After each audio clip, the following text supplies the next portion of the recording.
Mummy बनी माँ दुर्गा। दुर्गा पूजा का दिन था। माँ और दादी पूजा की तैयारियां कर रही थी। दादी, दुर्गा माता के इतने हाथ कैसे थे? देखिए माँ जी, फिर शुरू हो गए। अब हम पूजा की तैयारी करें कि इनके सवालों का समाधान? बहू, बच्चे हैं, बच्चे काफी जिज्ञासु होते हैं।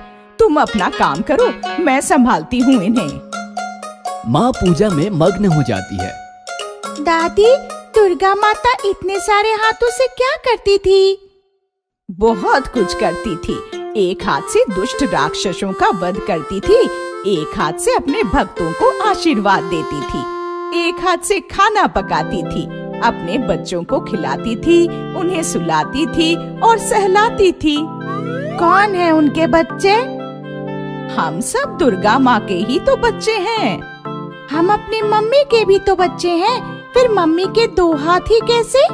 हमारी मम्मी दुर्गा माँ की तरह क्यों नहीं है? तुम्हारी मम्मी दुर्गा माँ की तरह नहीं हुई तो क्या हुआ? वो तो दुर्गा माँ का ही रूप है। वो कैसे? तुम्हारी मम्मी तुम्हारी रक्षा करती है, तुम्हें खाना खिलाती है और हमारा होमवर्क भी तो करती है। फिर वो दुर्गा माँ का रूप हुई कि नहीं? हाँ, हमारी मम्मी दुर्गा माँ का रूप ही है। गट्टू, बहुत हुई बातें, अब काम में हाथ बटाओ। जाओ, पूजा के लिए किचन से पानी लेकर आओ। गट्टू भागता हुआ किचन में आता है और नल खोलता है, पर नल से पानी नहीं आता। गट्टू मम्मी के पास आता है। मम्मी, नल से पानी ही नहीं आ रहा। हे भगवान, फिर वही पाइप का प्रॉब्लम। कितनी बार कहा है इनसे प्लम्बर को बुलाइए, पर सुनते कहाँ हैं। अब पूजा कैसे होगी? मुझे ही प्लम्बर को बुलाना होगा। इसके बाद मम्मी प्लम्बर को फोन करती है और कुछ देर बाद प्लम्बर आ जाता है। कहाँ पर प्रॉब्लम है मैम? किचन में। गट्टू, अंकल को किचन दिखाओ। कोई बात नहीं मैम, मैं चला जाऊंगा। ऐसा कहकर प्लम्बर किचन में आता है। प्लम्बर को देखकर मम्मी कुछ सोच में पड़ जाती है। माँ जी, ये प्लम्बर कुछ अजीब नहीं है? गट्टू को किचन में आने से मना कर दिया। जमाना खराब है बहू, किसी का कोई भरोसा नहीं। प्लम्बर थोड़ा अजीब तो मुझे भी लगा। गट्टू, चिंकी, तुम दोनों जाओ और प्लम्बर के पास खड़े रहो, वहाँ से हिलना नहीं। गट्टू और चिंकी किचन में जाकर देखते हैं तो प्लम्बर किचन में नहीं था। तभी गट्टू देखता है कि बेडरूम का दरवाजा खुला हुआ है। लगता है ये कोई चोर है और चोरी करने आया है। चलो बेडरूम में चलकर देखते हैं। गट्टू चिंकी बेडरूम में जाकर देखते हैं तो प्लम्बर अलमारी खोलकर सामान अपने बैग में भर रहा था। गट्टू जोर से मम्मी को आवाज लगाता है, मम्मी। गट्टू और चिंकी को देखकर प्लम्बर थोड़ा डर जाता है। फिर गट्टू और चिंकी को उठा लेता है। गट्टू और चिंकी चिल्लाने लगते हैं, छोड़ो हमें, छोड़ो मम्मी। तुम्हें छोड़ दूं और खाली हाथ लौट जाऊं?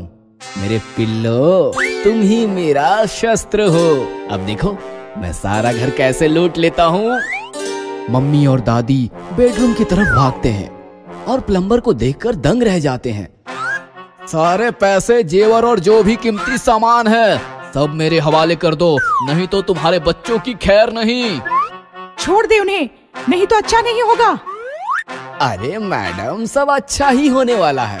तुम्हारा पति घर पर नहीं है, ये मैं जानता हूँ, इसलिए तो प्लम्बर बनकर आया हूँ। ठीक है, सब बेडरूम में ही हैं, जो चाहे वो ले लो, पर मेरे बच्चों को कुछ ना करना।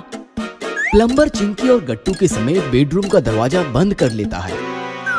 बहू, ये क्या किया? वो मन मर्जी करेगा और हम डर जाएंगे। नहीं माँ जी, चोर की यही कमजोरी है कि वो हमें कमजोर समझता है। हम उसकी इसी कमजोरी का फायदा उठाएंगे। आप पुलिस को फोन करो, मैं उसे रोकती हूँ। दादी पुलिस को फोन करने भागती है और मम्मी दुर्गा माता का त्रिशूल लाकर बेडरूम के सामने खड़ी हो जाती है। जैसे ही चोर दरवाजा खोलता है, मम्मी का अवतार देखकर वो डर जाता है। ये क्या पागलपन है?